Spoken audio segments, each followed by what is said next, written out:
Hi, this is Maggie, and I'm glad you're here. For this episode, I talked to my good old friend Alex, and I knew he's been up to some really interesting things around blockchain and crypto and moving to Asia. So I was expecting our conversation to touch on that, and it went so much deeper. We talked about life transitions, how to best manage them. We talked about how raising our kids in this crazy, ever-changing world. So make sure you listen all the way to the end to get all of the wisdom Alex has to share.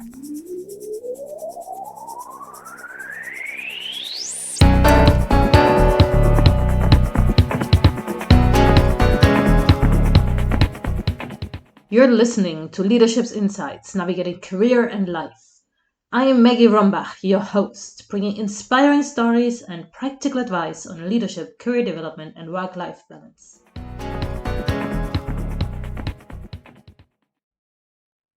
Hello and welcome to Leadership's Insights, brought to you by Maggie's Mindset Mastery Academy. And today, as always, I'm excited to have another great leader with me, Alex, who studied with me, not at the same time, but at the same university. And yeah, so excited to have you. And as usual, with no further ado, I just pass the word right to you to introduce yourself and explain a little bit what brought you here. Thank you, Maggie. Yeah, very happy to be here. As you just said, we studied together, so I'm happy to reconnect. We didn't speak now for a while, but it's great to talk again. Yeah, on my background, we studied the same stuff, right? International business. And during these years, I've been working mostly in the technology space. Within the technology space, in the last 10 years, I've been working in the crypto space. Also, in the last 7 years, I would say, I've been spending a lot of my time in self-development, growing, and yeah, really excited to be here. Excellent. Thanks so much. I'm so excited to hear what you learned on that journey. So with that, we'll kick it off with the first set of questions. And the first one is, what are your top 3 guiding values, both in your career and in your personal life? I think the main value I have, and this is what has crystallized, and as I've been listening to the other recordings and podcasts that you did in the past, I've been just getting inspired by them too. But for me, the main thing as I've been getting older and getting experience is really like human connection. It's what has crystallized as the most important thing for me. So I think there are many other things that then all derive from that value, but I think it's human connection on a family level, on a friendship level. And I think for most people, it is, from my experience, usually what drives all our interactions and what we do in life. So yeah, so that's what I care about. I love that human connection. And, we stayed in touch for like 20 years. So, let's keep that value going. Good. So, and I'm also delighted to listen to the other podcasts. So if you're listening to this now, as a new listener, check out the old ones. Excellent. So the next one is around an accomplishment in your life that you're really proud of and why. Yeah, I think in terms of accomplishment, it depends, on when we would have spoken. Of course, we're talking right now, but I think what I would have said in the past, because most of my life I used to be very material-driven person, I would have said I made so much money or I did these X things, publications or whatever. But today it's very different. So the biggest accomplishments today, I think, is like, for the time being, it is like having a lasting, healthy marriage, which is challenging, as I at least perceive is for most people. It's not so easy to keep a marriage together in a healthy way. So, and I'm very proud of what we have been doing together and with my wife, and also by everything that I've been able to learn from my children over the years, because one of the key things I've been learning also, and I think I heard this in the last interview you did too, and I fully agree with that. More than me educating my children, I feel like that my children have been educating me as a mirror about what it means and what I am and all the things I might do right, but also all the things I can improve on. So I think on that level, and then it's really like about taking care of good friends and good friendships, which I feel is also not so easy because everyone is so busy. But those are kind of the accomplishments where I feel happy that I think I have a nice healthy group of friends and a family that, despite all the ups and downs of life, for the time being, at least, things are working out. This is so insightful. And that really connects with a theory I've been looking into, and we'll talk about this a bit later. You know, this whole notion that in different life stages, your priorities change. And as we grow older, there's just certain things we don't care about so much anymore. And there are other things we care about more. So yeah, that's really, I can really relate to this. So the other one is more around hiring and promoting individuals. So what qualities matter most for you beyond technical skills? Well, I think in general, like technical skills, in my experience, are not as important. I think in the way our system works, I mean, the capitalist system, or maybe most systems, in trying to hire people that have a previous experience in any area and valuing that very highly, I don't think it makes a lot of sense. Because if you have someone who has been doing the same kind of bullshit for 20, 30 years, he's very likely to continue doing the same kind of bullshit for the next 20, 30 years. But if you have someone who maybe has not a very specific area of expertise and has many other different areas of expertise, but has a high capacity of working with high standards and high quality, it's very likely that this person will pick up those skill sets very fast and do a really, really good job. And so from my point of view, from that perspective, the main thing is really the attitude. And with attitude, you have what kind of standards do you have? What is the kind of quality output you have? And then together with all of this, because it's not only about that, it's also about what is your level of integrity? Because of course you can have very high standards, you can have very high quality, but you can be a total asshole, and that's not so nice. And at least for me, from a personal perspective, it's a balancing act of those three things. It doesn't mean that you need to have all of those things on a very high level, but I think there's a balancing act of having those three things from my perspective about what I value, at least. And when you get that, and I have had the opportunity before to work with people that did a lot of that, I think you really get magical experiences on a human level where you create extraordinary output, extraordinary human connection, and experiences that make it really fun. Excellent. So really high standards and values, which then leads to the human connection. So excellent. Okay, so the next one is around your top tip for maintaining a work-life balance in today's fast-paced world. Well, what I tend to say, I mean, at least when I talk to some younger people, right? I'm like 49 right now, and when I talk to I've been working with usually I'm the oldest guy. Most of the people I work with are usually 30 something or 25 or whatever. I try to tell them, like, it is really good if you have an unconditional commitment to yourself. And unconditional commitment to yourself means something that I think most people, for very understandable reasons, try to avoid, which is basically opening the Pandora box of yourself, of your demons, or whatever that you're dealing with, that you have hidden somewhere because you didn't have time or energy to take care of it, and opening that box slowly, unpacking it, and which then basically hopefully leads to finding your true self and who you are or who you want to be, which usually, in my view, at least also from the readings I've been doing and the work I've been doing with myself, doesn't take place because we're all programmed by our parents and our environment to be in a certain way. And I don't know if it's okay or not, but that's what it is.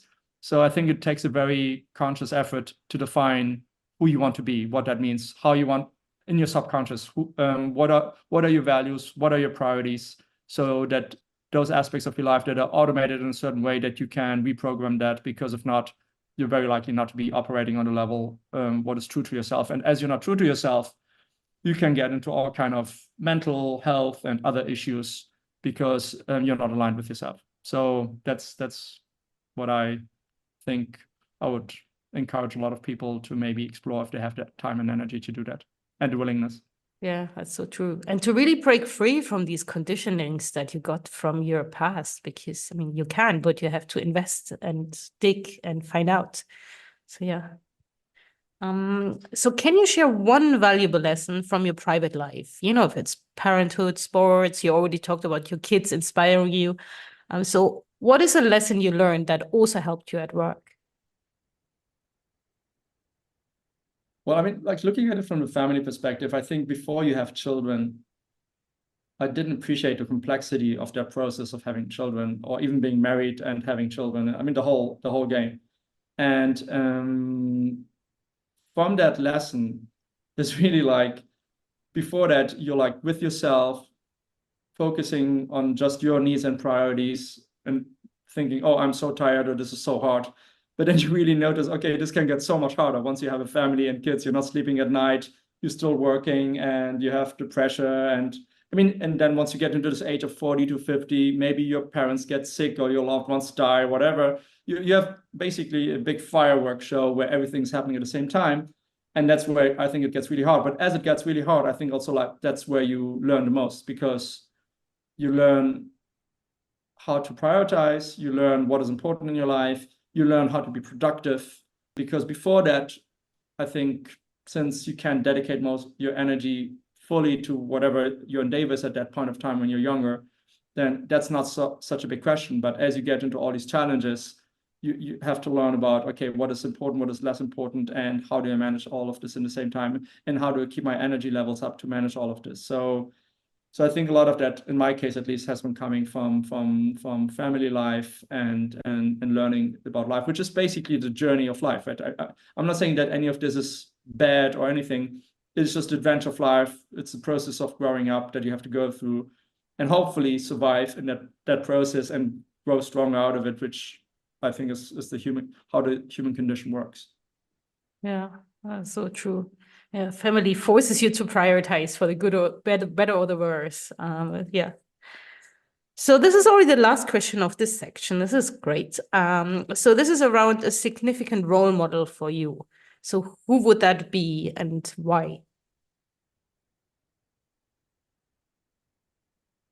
I don't have many role models, but in the last couple of years, I've been interacting with some amazing people. So the people I'm thinking about right now are like, I've been getting into, well, I'm into Zen meditation the last 3 years. And my teachers, they're really outstanding, exceptional people, the way they do it, the energy from where they started this whole thing. And yeah, I look up to them in the sense that they're very loving and caring with everyone, and the way they do it and the reasons why they do it. And it's not, at least in their case, it's not a business model. They just think it's something they've been supported and helped by other people in the past, the other people that helped them in the past, and they want to give forward from what they've been getting already from other people. So yeah, I hope that maybe in the future I can follow the steps a little bit, because I think that's something nice that I have experienced, where I've been able to meet amazing people, and they've helped me a lot to grow and have been very supportive. And I would like to do it in a similar way as they have been doing it. This is amazing. You know, this is also really funny, because I really realized, I mean, we haven't spoken in a while, but I feel like we've been on similar I can't say the word, trajectories. Because also I've gotten much more into meditation, mindfulness, and, you know, it just seems like at one point you realize there's more to life than just, you know, success and, I don't know, financial achievements and God knows what. So yeah, that's really cool. I've been inspired by Amma. I don't know if you came across her. It's like the hugging saint who. No, I don't know her, no. Yeah, no, she's also really inspiring. So this is cool. That's actually the perfect segue to the new question I wanted to add, which is around reinvention and life transitions. And you kind of already talked about that a bit. So in these interviews, I noticed that almost every leader I'm talking to didn't just study A and work in B and retire. You know, these days we all reinvent ourselves several times. And as we transition, there's this phase, it's actually called the neutral zone, you know, when it's this messy bit where you don't know yet where you go next. And in your journey and your experience and all the different reinventions and life changes and life transitions you come through, is there one thing looking back now that you'd say, if I had known that at that time when I was going through this big change, that would have helped me? Well, I mean, one of the things I've been thinking about, well, sometimes, you know, you think about what would I have done sooner if I would have known about it sooner? And I think in my case, at least, what I clearly would have done, I would have done therapy much, much sooner. I think it would have helped me to prevent a lot of issues and problems and whatever. I mean, yes, it's true. It's good to do your process and your journey, but you can save also a lot of time and have much more happiness and freedom in your life the sooner you deal with that. So in my case, certainly I would have done that. I would have, because I mean, when I did it, it was 10, 11 years ago, it still had a stigma attached to it, which it's not like that anymore. I think like with younger people today, it feels like it has become very normal and open that people can talk about it. But when I did it, it was still like, oh, you have some very serious deep shit, which might be true, but it's like you're like crazy batch. It's something like that, right? And but in my case, that really helped me a lot. And I think, yeah, that's something I clearly would have done sooner if I would have had the energy or the willingness to do that. And yeah, so I think that has been one of the big triggers. I've been doing many other things, but I think that was clearly one of the big triggers that I would have done sooner. And I actually remember that. I don't know if you remember when we were like sipping a coffee in Madrid and you're telling me, do it before you have kids, because once you have kids, it just triggers all your spots even more.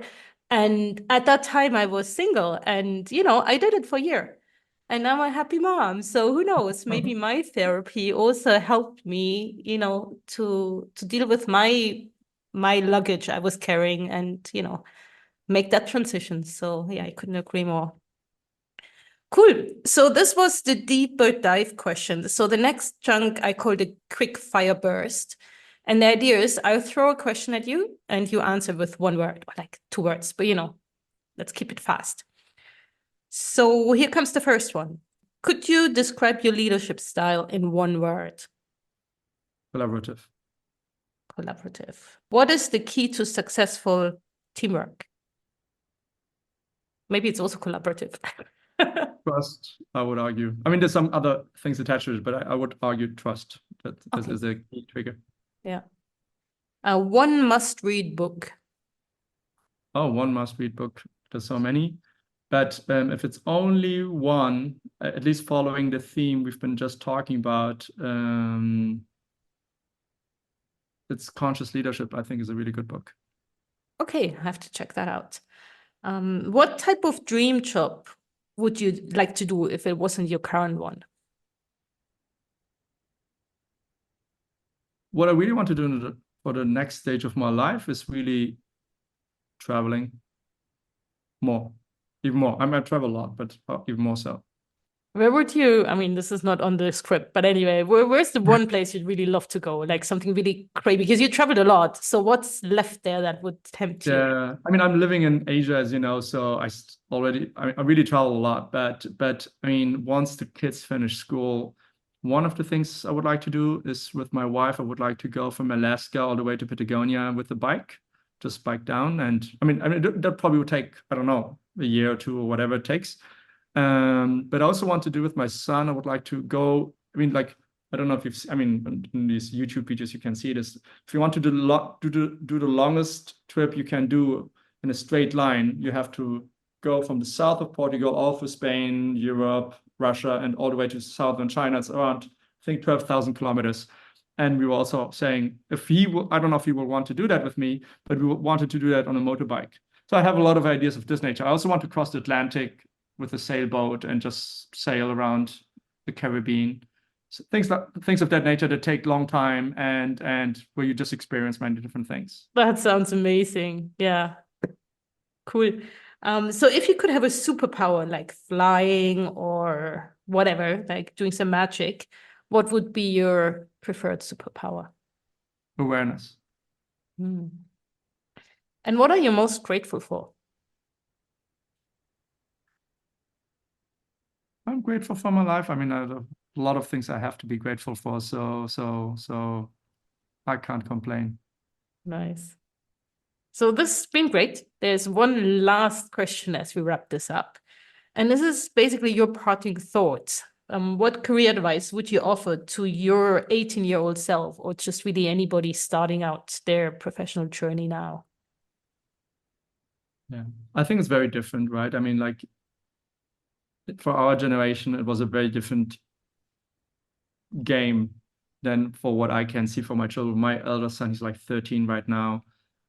I have no idea. I don't think anyone knows what he will be doing whenever he wants to do something with his life. And I think as things unfold today, and this is already happening to our generation already, and we were discussing this a little bit before, you have to be much more intelligent, much more than ever. Because when we didn't have to be very intelligent. At our time, it was like, okay, just apply for a job, get a job somewhere. I mean, this is a very basic approach. And if you're not totally like incompetent, well, you will find something and it's okay. I think today it's much more complicated. And I think since the whole world is getting much more competitive, at least for the time being, it's getting smaller. And you have all these trends of artificial intelligence and technology and faster cycles and everything. I think it's a combination of two things.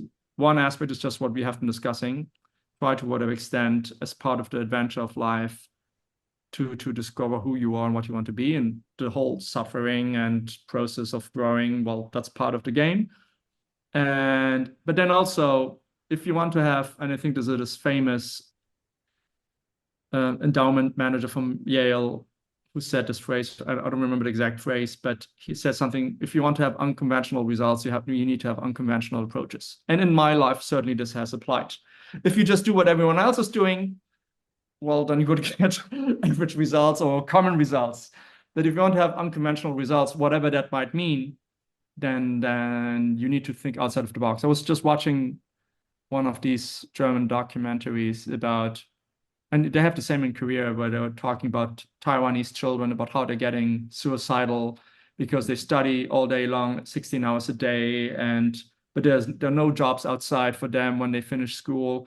And I think that's part of the generation of our parents, where there was this expectation, oh, you have to go to university and then everything will work out. But of course, life is not like that. You have to think about demand and offer and how you're positioning yourself competitively, what is your added value, and then also how does that all really fit with you? Because at the same time, you might do the things that are good from a material point of view, whatever that might be, but it's not really good for you as a person. And then you need to find a balancing act. And I discussed this a lot with my wife. For our children, it's like, how do we transmit the right values to them while at the same time preparing them for a complex life, which at least I perceive it that way, that it is a very complex life, what we're getting ourselves into, so that they can fulfill whoever they want to be, but at the same time have the discipline to find the balance between the different conflicting ideas that you have to maintain in your head at the same time. So it's more difficult than ever, I think, at least from in my lifetime. I think we've been very privileged and was kind of easy what we had. I don't think it's easy at all for the younger generation. I think for the younger generation, I think it's a pretty tough, challenging environment. So, and that means, yeah, they have to be really, really good in maturing and understanding what kind of game is being played. We didn't have to think so much, I feel, at least. Yeah, and you know what comes up listening to you is really this whole notion that we've been often discussing about changing priorities in life and doing different things. I think for the younger generation, it's good to just embrace that as the new normal, that's, just to plan for being adaptable, plan for changing. You won't have the one career path you choose on and then you go, you just need to keep adapting and seeing what's out there.